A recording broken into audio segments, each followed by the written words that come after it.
A ver, en la segunda parte, o la segunda clase, tercera y cuarta, yo diría, dentro de la asignatura Problemáticas Sociales, hemos contextualizado lo que es la esencia del capitalismo dentro de una etapa que hemos llamado la deslocalización industrial, entre 1921 al 2001, desde la caída de la Unión Soviética hasta la caída de las Torres Gemelas.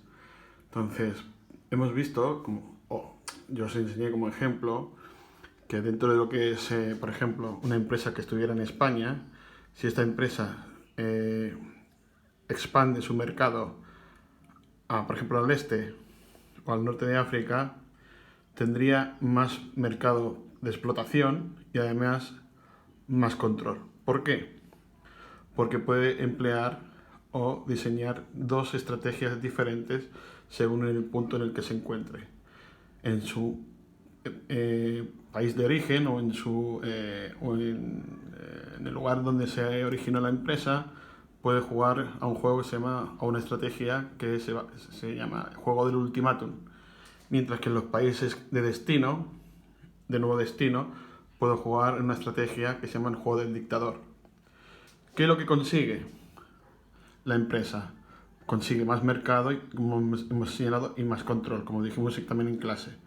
En el punto de origen consigue que los salarios bajen y con ello también a la postre los ingresos de los trabajadores bajará. ¿Por qué los trabajadores no se quejan? Porque en el juego del ultimátum la empresa sabe que el trabajador va a coger cualquier oferta que la empresa le diga, porque si no lo coge, pues irá a la calle. Y en una situación de crisis como por ejemplo la actual, encontrar un trabajo con un salario similar según la edad y la situación social, el género que que el trabajador tenga, pues le puede resultar muy difícil. Con lo que su opción más racional como jugador, su opción más racional sería aceptar cualquier tipo de oferta que le ofrezca la empresa.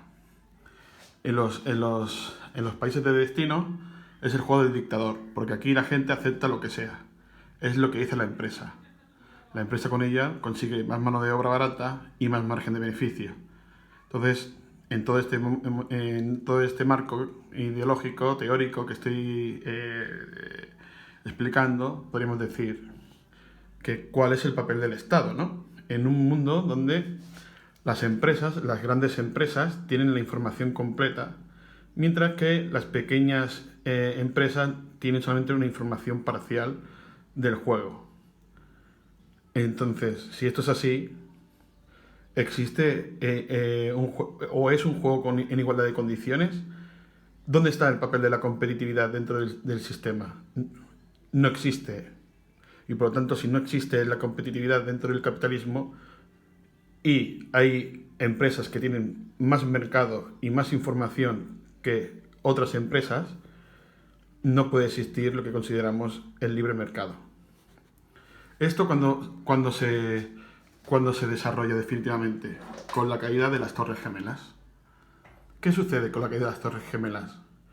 Que el sistema financiero, teniendo miedo de que la gente deje de gastar y de consumir y que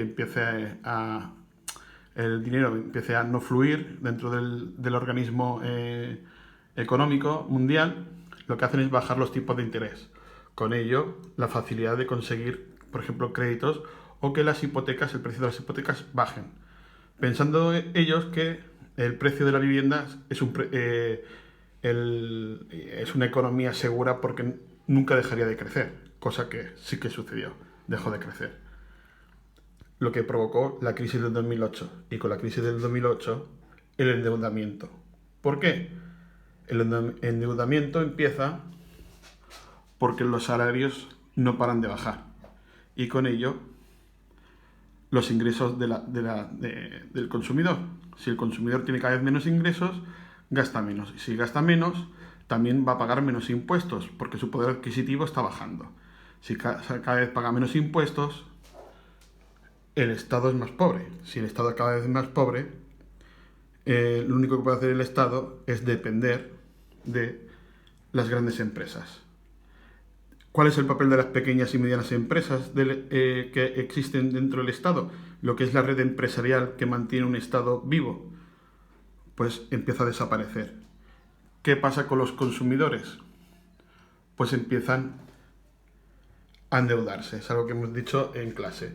Lo que en el fondo, esa dependencia del Estado, lo que hace es crear una política de empobrecimiento, creando poco a poco lo que conocemos como el cuarto mundo, que es una política de aprovechar que existe una serie de personas que cada vez son más numerosas, excluidas del sistema, se aprovechan para ser mano de obra barata y con ello también, a partir de las deudas, tenerlas más controladas. Y de ahí viene la segunda lectura y la tercera lectura que diseñamos, que pedí. La segunda lectura era sobre los talleres clandestinos, por ejemplo, en Buenos Aires. ¿Con qué finalidad? Con la de decir que, claro, aunque la gente cada vez es más pobre, la gente no se puede quedar quieta, tiene que progresar, en algún momento tiene que poner un plato de comida a sus hijos. ¿Qué es lo que hacen? Autoorganizarse, creándose economías clandestinas, como puede ser los talleres, los talleres, trabajos en negro, etcétera, etcétera, etcétera. Y a la vez, esto hace que industrias ilegales o industrias alegales, subcontratas, etcétera, etcétera, etcétera, que también están controladas por las grandes empresas, puedan crear una economía paralela a la del Estado cada vez más fuerte. Por lo tanto, el mundo global se empieza a resquebrajar porque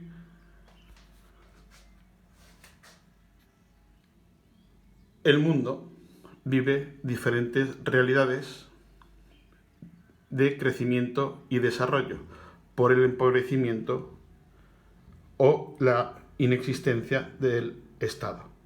Porque el Estado es el que equilibra, como hemos dicho en clase, las diferentes desigualdades sociales y legales y económicas que se puedan producir dentro de una población.